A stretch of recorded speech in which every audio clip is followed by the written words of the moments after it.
Good morning students.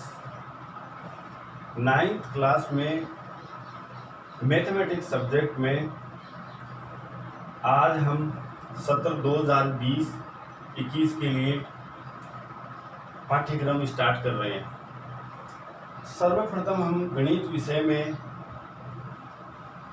सत्र 2020 के और 21 के लिए सिलेबस नोट कर लेते हैं।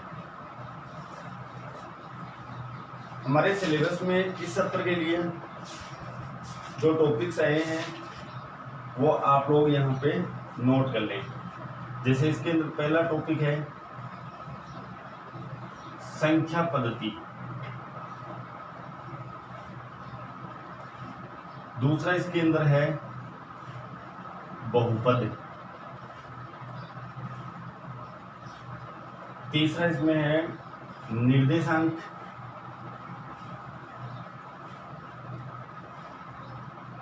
ज्यामिति, फोर्थ है इसमें दो चर वाले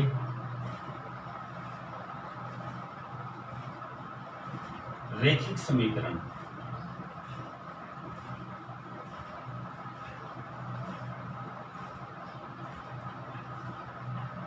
फिफ्थ है इसमें यूक्लिड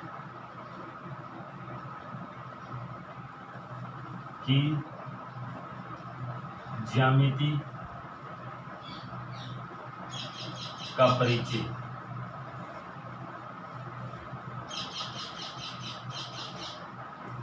छठा है इसमें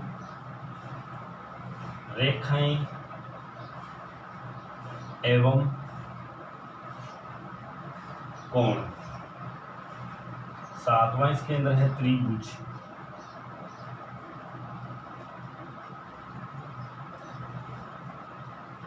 आठवां है यहाँ पे चतुर्भुज,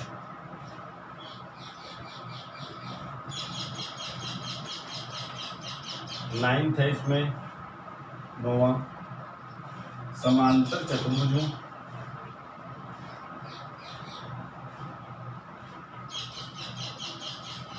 समांतर चतुर्भुजों और त्रिभुजों के क्षेत्रफल, और त्रिभुजों के क्षेत्रफल,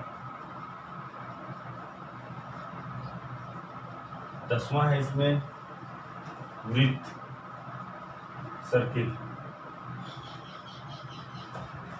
11वां है इसमें रचनाएं,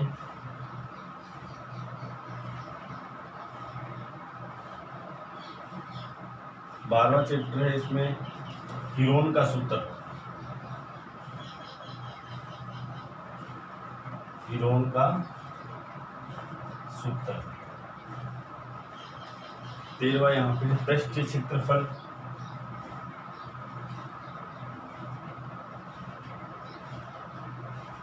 एवं आयतन,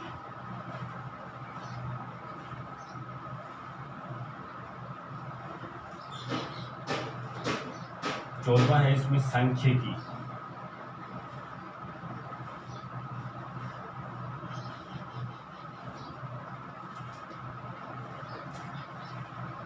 और 15वां है इसमें लास्ट प्रायिकता।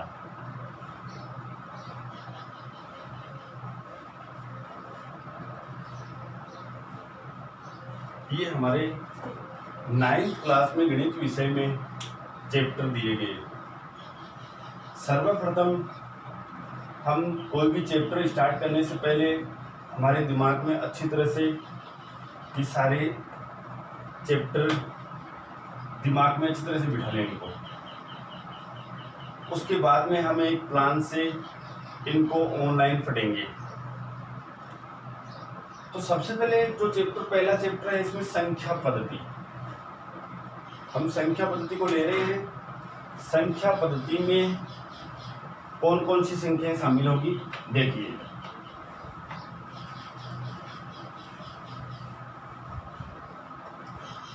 सबसे पहले संख्या पद्धति पहला चैप्टर है मैथ का।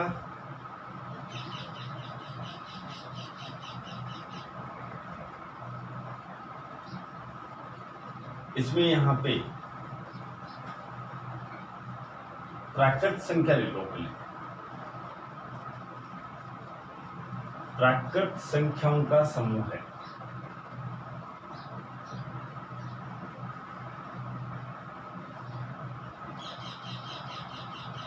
यहां से हम स्टार्ट करें 1 2 3 4 अनंत।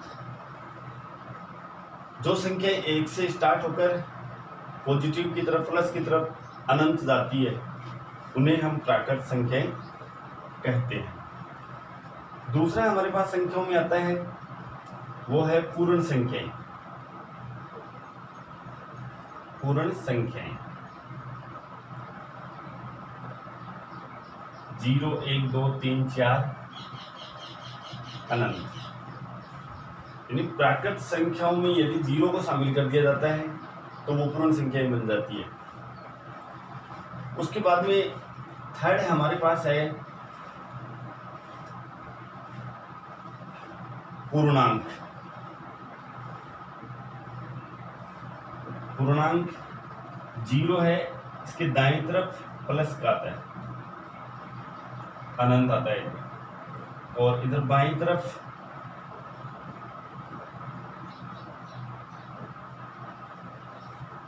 इधर भी अनंत। तो ये माइनस की संख्या में इसमें ऋणात्मक और धनात्मक दोनों संख्याएं होंगी। 0 से स्टार्ट होकर धनात्मक 1 2 3 4 अनंत होगी और माइनस की तरफ भी अनंत होगी। ये होता है पूर्णांक। उसके बाद मेन इंपॉर्टेंट हमारे इस चैप्टर में है वो है परिमेय संख्या। परिमेय संख्या इसकी परिभाषा है वे संख्याएं जिनको हम P बट्टा Q के रूप में लिख सकते हैं। यहाँ P और Q दोनों पूर्णांक है। मैं यहाँ पे लिख रहा हूं इसकी परिभाषा। संख्याएं जिन्हें P अपॉन Q के रूप में लिखा जा सकता है, लेकिन इसमें एक शर्त है। वो शर्त क्या है? यहाँ चूंकि यहाँ P तथा Q, चूंकि यहाँ P तथा Q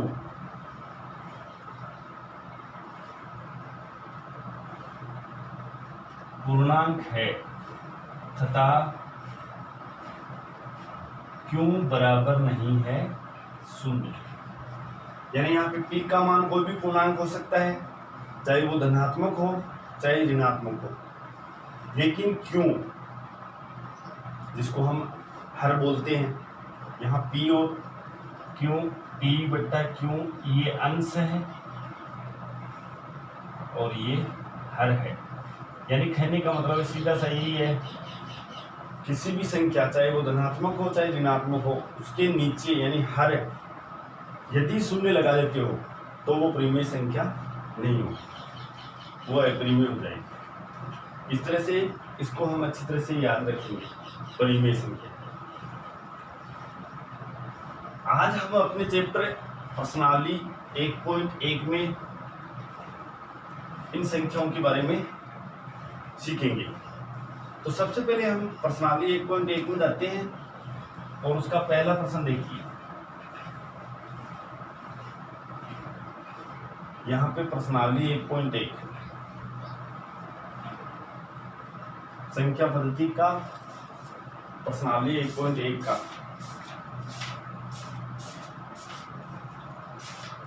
पहला प्रश्न इसमें दिया हुआ है, क्या शून्य एक परिमेय संख्या है? क्या शून्य एक परिमेय संख्या है? तो सबसे पहले मैं आपको बता देता हूं परिमेय संख्याएं कौन सी होती है, अपरिमेय संख्याएं कौन सी होती है, फिर आप लोग तुरंत इसका जवाब दे सकते हो। परिमेय संख्याओं में लेते हैं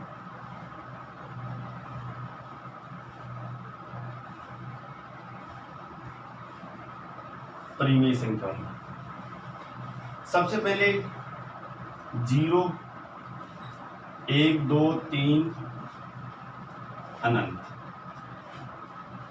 या फिर -1 -2 -3 अनंत 0 1 2 3 4 अनंत। यानी कि ये हमारे पास हो गया पूर्ण संख्याएं, ये हो गया हमारे पास पूर्णांक, और 1 2 3 4 अनंत, ये हो गया हमारे पास फ्रैक्टल्स। ये सारी की सारी संख्याएं परिमेय संख्याएं। आप किसी भी संख्या को उठा लीजिए, जैसे यहाँ से 1 उठाते हैं तो परिमेय संख्या है, 4 उठाए तो भी परिमेय संख्या, आगे भी अनंत परिमेय संख्या। इसी तरह से 0 आ गया, शामिल हो गया है, तो 0 भी एक परिमेय संख्या है। इसी तरह से माइनस की संख्या आ गई कोई भी, तो वो भी परिमेय संख्या होगी। उसके बाद में यहाँ पे ये रूट का चिन्ह है वर्गमूल का, इसके अंदर पूर्ण वर्ग संख्या है, जैसे 16 है 16, इसी तरह से 25 है 25, 100 है। यानी कि इन संख्याओं को हम देखते हैं तो ये पूर्ण वर्ग संख्याएं हैं। इसका हम रूट निकालेंगे तो इसका 4 आएगा, इसका 5 आएगा और इसका 10 आएगा। तो यहाँ निकालने के बाद में हमारे पास ये संख्याएं परिमेय संख्या बन गई। जबकि कुछ संख्या ऐसे है जैसे √2 5 7 11, इनका यहाँ पे ये पूर्ण वर्ग संख्या नहीं है इसके अंदर, तो ये अपरिमेय संख्याएं होगी, अपरिमेय संख्या। इसी तरह से यहाँ पे देखना उदाहरण, जैसे 0 है, वो एक परिमेय संख्या है। अब यहाँ पे 0 के नीचे आप किसी भी पूर्णांक का भाग लगा दीजिए, किसी भी पूर्णांक का, केवल 0 को छोड़ना है। तो यहाँ पे जैसे मैंने 1 का भाग लगाया, रिजल्ट इसका 0 आएगा। या अन्य कोई भाग लगा जाए, जैसे 0 में मैंने 10 का भाग लगाया तो भी 0 आएगा रिजल्ट। यानी हर कोई पूर्णांक को 0 को छोड़कर उसका यदि हम भाग लगाते हैं तो उसका रिजल्ट 0 ही आएगा, और 0 अपने आप में क्या है, परिमेय संख्या। लेकिन ठीक इसके विपरीत यदि कर देते हो, जैसे यहाँ पे मैंने 10 लिया और यहाँ 0 कर दिया, नीचे अब की बार हर की जगह मैंने 0 कर दिया, अब इसका रिजल्ट आएगा अनंत, और ये अपने आप में एक अपरिमेय संख्या बन जाएगी, अपरिमेय संख्या। इस तरह से अपरिमेय संख्या एक तो ये बन गई है, एक ये बन गई है अपरिमेय संख्या। उसके बाद में कुछ संख्याएं होती है जिनको हम अनवसानी आवर्ती और अनावर्ती 2 प्रकार से बोलते हैं इनको, ये भी देखिए एक बार। उसके बाद में हम प्रश्नावली 1.1 स्टार्ट करने जा रहे हैं। जैसे एक तो होता है अनवसानी आवर्ती और एक होता है अनवसानी अनावर्ती। सबसे पहले आपको आवर्ती और अनावर्ती के बारे में समझना है। आवर्ती, किसी भी संख्या में हम अन्य संख्या का भाग देते हैं तो उसमें उन्हीं अंकों का यदि पुनरावृत्ति हो जाती है, दोबारा वो आ जाते हैं। जैसे इधर देखिए 10/3 है, भाग दिया हमने तो 3.33333 इस तरह से चलता रहेगा अनंत। तो यहाँ पे हम 3 को देखते हैं, इसकी आवर्ती दशमलव के दाईं तरफ, बाद में दशमलव के दाईं तरफ देखना है आपको, इन अंकों की पुनरावृत्ति हो चुकी है। तो इस 3 अंक की आवर्ती हो रही है बार बार, तो इसको हम ऐसे लिख सकते हैं 3 और 3 पर आवर्ती चिन्ह। ये संख्या इस रूप में लिखी जाती है, इसको हम आवर्ती चिन्ह बोलते हैं। अब कई बार क्या होता है, हम किसी संख्या में भाग देते हैं और इस तरह से आता रहता है हमारे पास 560 5600 560000। यहाँ पे खास तौर से देखना, अच्छी तरह से देखना, दशमलव के दाईं तरफ देखें आप, 56 है 0। अब इसी का यदि दोहरान होता है, पुनरावृत्ति होती है, तब तो वो परिमेय में होगा, और इसी का अगर पुनरावृत्ति नहीं होती है सेम, तो वो अपरिमेय में जाएगा। जैसे उदाहरण के लिए देखते हैं 560, तो 560 यहाँ तक तो है, लेकिन ये 0 आ गया, फिर आगे पुनरावृत्ति नहीं हो रही है, तो ये अपरिमेय में चला जाएगा। इनको हम आवर्ती बोलते हैं, अनुसानी आवर्ती, और इनको बोलते हैं हम अनावर्ती, कि उसमें पुनरावर्ती नहीं हो रही है उसमें। तो इस तरह से हम लोगों को यहाँ पे आज जो हमारा चैप्टर है संख्या पद्धति, उसके अंदर सबसे पहले हम देखेंगे परिमेय संख्या, देखेंगे अपरिमेय संख्या भी देखेंगे, प्राकृत पूर्ण संख्याएं हैं, पूर्णांक है, सारी संख्या। फिर उसके बाद में संख्या रेखा पर संख्याओं को दर्शाना, जिसमें दशमलव संख्या भी हो सकती है, पूर्णांक भी हो सकता है, भिन्न संख्याएं भी हो सकती है। भिन्न संख्याएं होती है हमारे पास अंश और हर का रूप, जिनको हम p/q के रूप में व्यक्त कर सकते हैं, ये हमारे पास भिन्न संख्या होगी। इसी तरह से अपरिमेय संख्याओं को भी हम लोग संख्या रेखा पर सीखेंगे। अपरिमेय संख्याएं जैसे √2 है, √5 है, √7 है, √3 है, इन संख्याओं को भी हम संख्या रेखा पर, इस चैप्टर में हम संख्या रेखा पर दर्शाना सीखेंगे।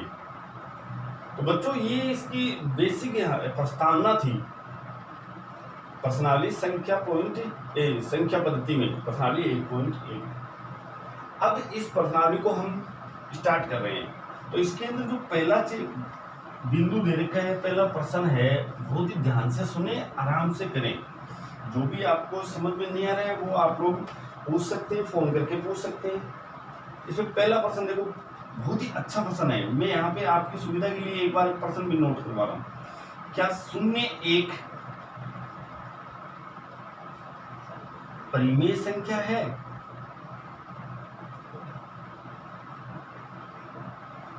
प्रश्नवाचक चिन्ह आ गया है।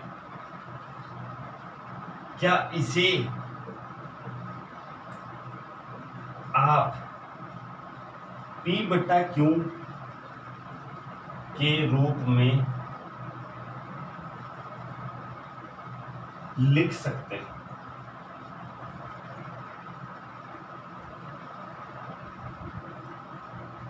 जहां p तथा q पूर्णांक है। पूर्णांक मैंने अभी बताया आपको, 0 से लेके दाएं तरफ धनात्मक में अनंत और ऋणात्मक में भी अनंत है, और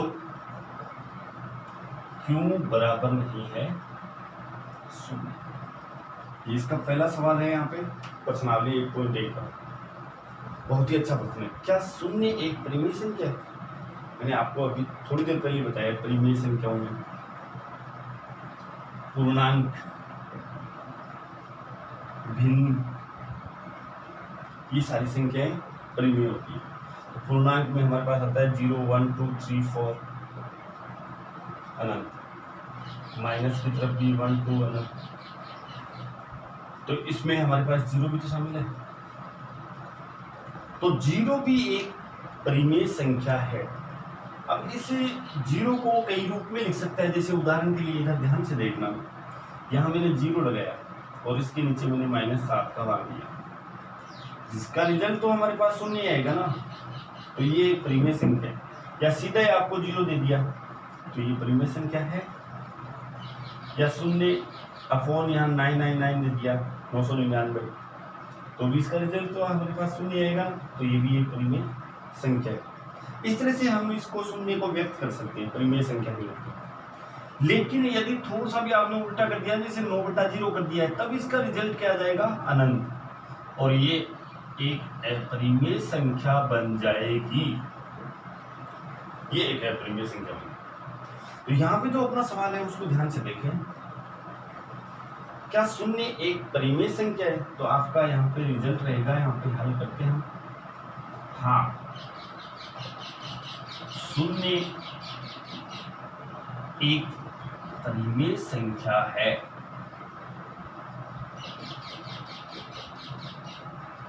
दूसरा इसका, क्या इसे आप p/q के रूप में लिख सकते हैं? हाँ, इसे हम p/q के रूप में लिख सकते हैं। जैसे यहाँ पे उदाहरण लेते हैं, शून्य लगा दीजिए, नीचे कोई भी संख्या का भाग लगा सकते हो आप। जैसे मैंने 2 का लगाया, इसका रिजल्ट क्या आएगा, या दूसरा शून्य ले लिया मैंने, माइनस का ले लिया, माइनस का 7, तो इसका रिजल्ट भी शून्य है। कहने का मतलब है इसका अंश किसी भिन्न संख्या का यदि अंश आपने शून्य रखा है और हर एक शून्य के अलावा कोई भी पूर्णांक रख सकते हो जिसमें माइनस का भी हो सकता है और प्लस का भी हो सकता है, तो उसका रिजल्ट हमेशा शून्य आएगा इस तरह से। तो आपने ये देखो, क्या इसे आप पी बटा क्यू के रूप में लिख सकते हो, तो ये हमारा आ गया। हाँ, इसे हम पी बटा क्यू के रूप में लिख सकते हैं, जहाँ पी तथा क्यू पूर्णांक है। पी और क्यू देखो यहाँ पूर्णांक है, 0 भी पूर्णांक है, 2 भी पूर्णांक, 0 पूर्णांक -7 पूर्णांक। और यहाँ पे साफ साफ दिया क्यू बराबर 0 नहीं होना चाहिए, हर की जगह 0 नहीं आना चाहिए, तो वो आपका रोंग हो जाएगा। तो इस तरह से हमारा ये पहला सवाल यहाँ पे कंप्लीट होता है। उसके बाद में मैं अगला सवाल आपको बता रहा हूँ, उसका एक उदाहरण लेते हैं। बुक वाला सवाल आप करोगे, मैं लास्ट में लिखा दूंगा आपको। यहाँ पे हमारे पास जैसे किन्हीं पूर्णांक, किन्हीं 2 पूर्णांकों के मध्य पूर्णांक ज्ञात करना। सवाल अपना ये कि किन्हीं 2 पूर्णांकों के मध्य पूर्णांक ज्ञात करना। जैसे यहाँ पे मैं उदाहरण के लिए 2 और 3 के मध्य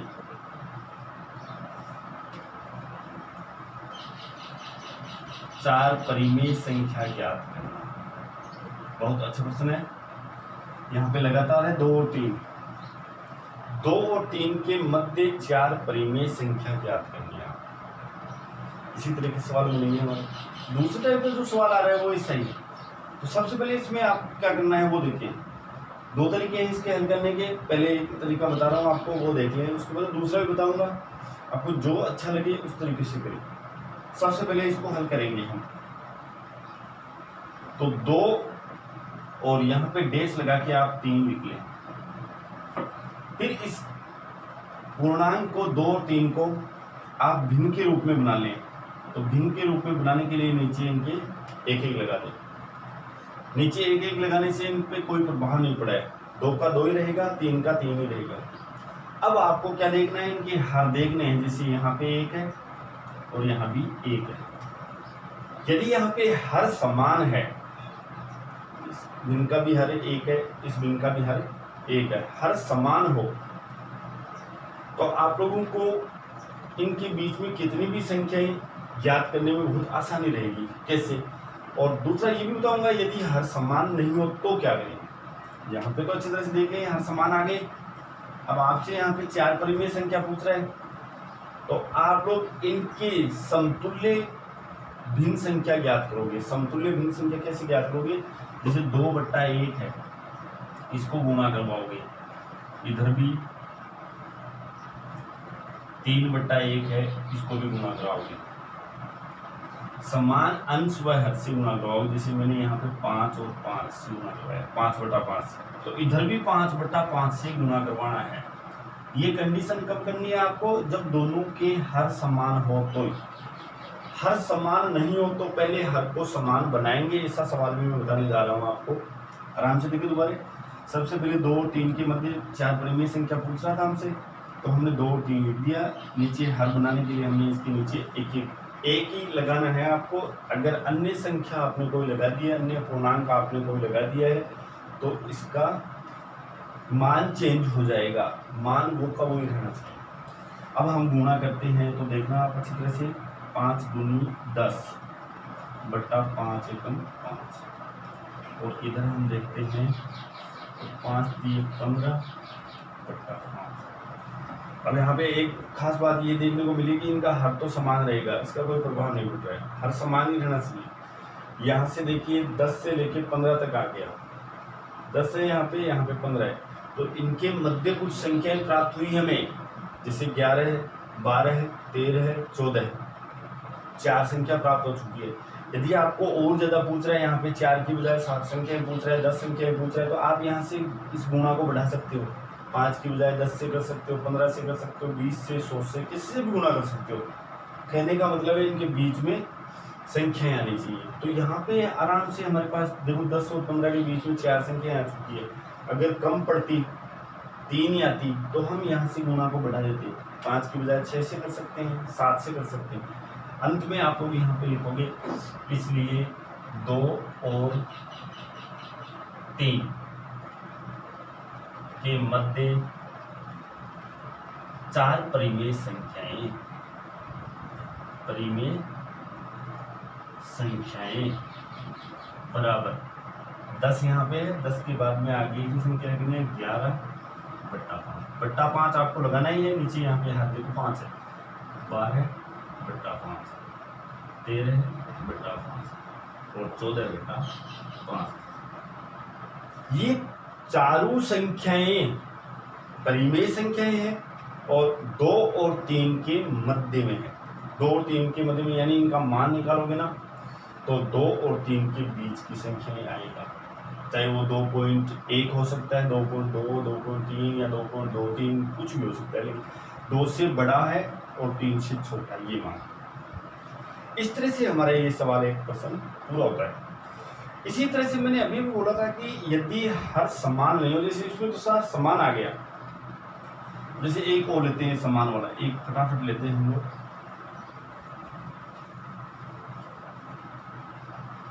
जैसे 2/3 है,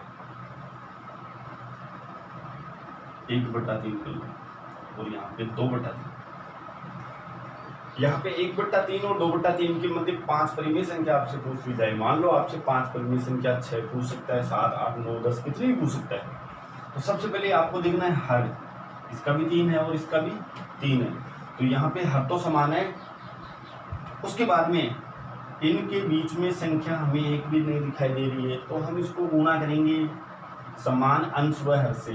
तो यहाँ 1/3 गुणा, जैसे मैंने अब की बार यहाँ 7 से कर दिया है, और इधर भी 2/3 को फिर 7 से गुणा करो। 7 को 1 से गुणा किया 7, 7 को 3 से गुणा किया 21, उसके बाद में 7 को 2 से गुणा किया 14, 7 को 3 से गुणा किया 21। अब आप यहाँ देखोगे हर समान रहेगा फिर भी। उसके बाद में 7 के और 14 के बीच में संख्या आ चुकी है, तो हमारे पास संख्या कौन कौन सी आ सकती है, यहाँ से देखो मैं उठा के यहाँ रख रहा हूँ, इनके बीच में संख्या है ये 7 के बाद में 8 आ गई, 9 आ गई, 10 आ गई, 11 आ गई, 12 आ गई, 13 आ गई, 14 तो है ही, और इनके नीचे आपको 21 लगाना है। इस तरह से आप फटाफट निकाल सकते हैं, लेकिन शर्त ये हर या तो समान होना चाहिए, नहीं है तो आपको बनाना पड़ेगा। अगर हर समान नहीं हो तो उसके लिए हमें क्या करना है वो देखिए सवाल। जैसे एक और उदाहरण लेते हैं,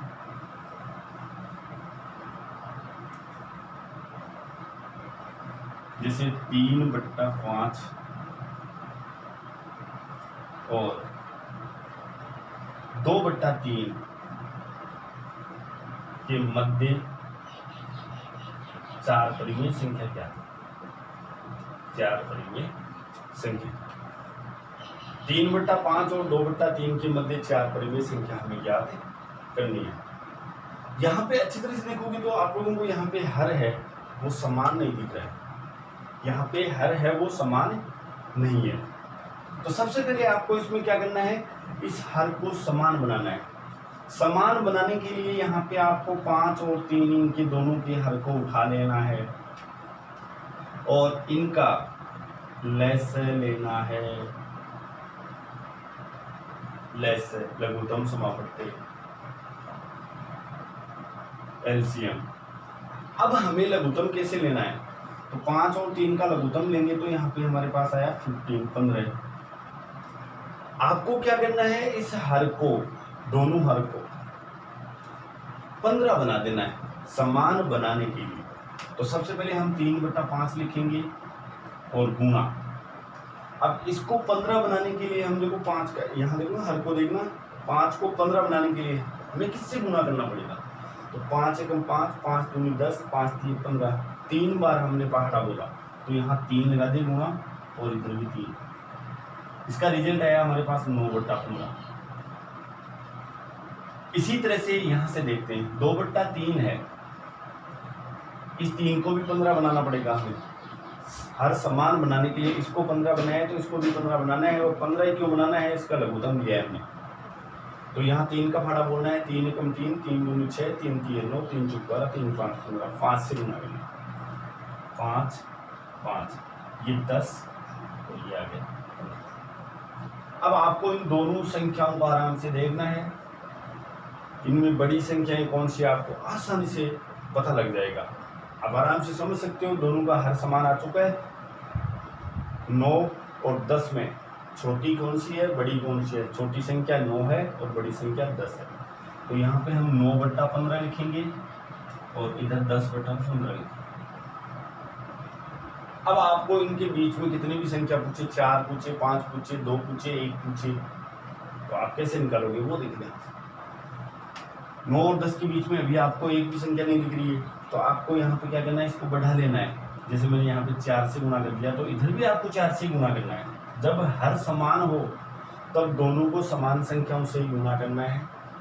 9 चौक 36 हो गया और यहाँ 15 को 4 से गुणा किया 60, इधर 40 हो गया और इधर 60। अब देखो यहाँ भी 60 रहा 60, लेकिन 36 और 40 के बीच में संख्या आ गई है 37, 38, 39, 3 संख्याएं प्राप्त हो चुकी है। नीचे आपको 60 लगाना है।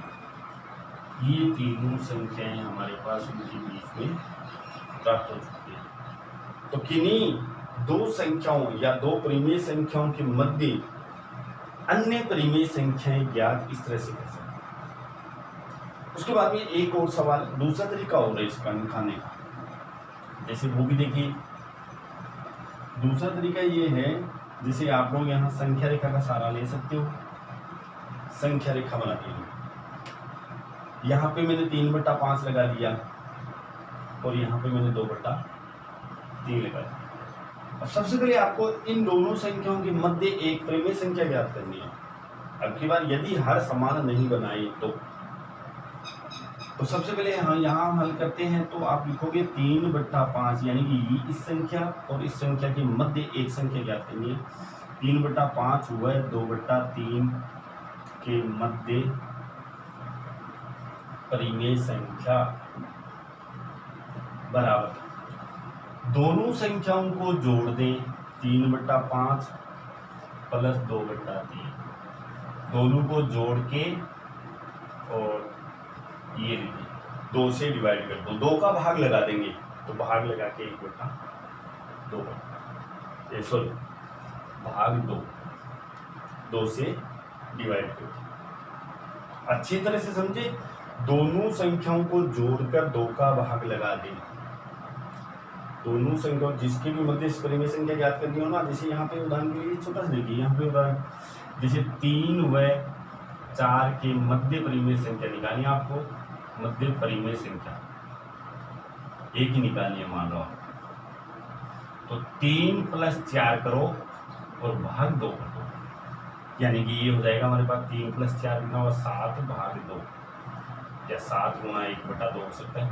तो 7/2 हो गए, यानी कि 3.5। 3 और 4 के बीच में 3.5। इसी तरह से इसको करेंगे। तो इसको करने के लिए अब यहाँ से इसको हल करना है, तो यहाँ से इसका लघुत्तम लेंगे। 5 और 3 का लघुत्तम है 15, 5 का भाग 15 में दिया, ये इससे डिवाइड होगा तो 3 है, 3 को 3 से मल्टीप्लाई करेंगे, 9 प्लस 3 का भाग 15 में देंगे, तो 3 × 15 5, 5 दूनी 10, ये 10 है। और ये हो गया हमारे पास भाग 2 है, यानी 19/15 गुणा 1/2 हो जाएगा। भाग को हटाते, जैसे भाग को हटाते गुणा का चिन्ह लगाते हो तो इसका व्युत्क्रम बन जाता है 2 का, तो 2 का व्युत्क्रम 1/2 हो गए। और ये यहाँ पे गुणा कर दो आप 19/30। इस तरह से हम संख्या ज्ञात कर सकते हैं। तो इसके बीच में 19/30 आ गया। इसी तरह से आगे और निकालना, हम मान लो एक परिमेय संख्या तो निकाल ली, अब दूसरी और निकालनी है, तो अब इसके और इसके बीच में निकालो, यहाँ आ जाएगी बीच में, यहाँ और इसके बीच में निकाल सकते हो, तीसरी आ जाएगी। इस तरह से जैसे अब यहाँ हम 3/5 व 19/30 के मध्य निकाल रहे हैं परिमेय से, तो 3/5 प्लस 19/30 करते हैं आप, और वही भाग 1/2 कर देंगे। तो यहाँ पे लघुत्तम लेंगे तो 30 आया, 6 × 6 = 18 प्लस 19 और ये भाग 2 रहेगा। 37/30 गुणा 1/2 कर दो, गुणा लगते ही यहाँ पे व्युत्क्रम में होगा, तो यहाँ पे इसका रिजल्ट आएगा हमारे पास 37/7, ये इसके बीच में आ जाएगा। इस तरह से हम इन दोनों के बीच में ज्ञात कर सकते हैं, फिर इन दोनों के बीच में, इन दोनों के बीच में, इस तरह से अनंत परिमेय संख्या ज्ञात कर सकते हैं।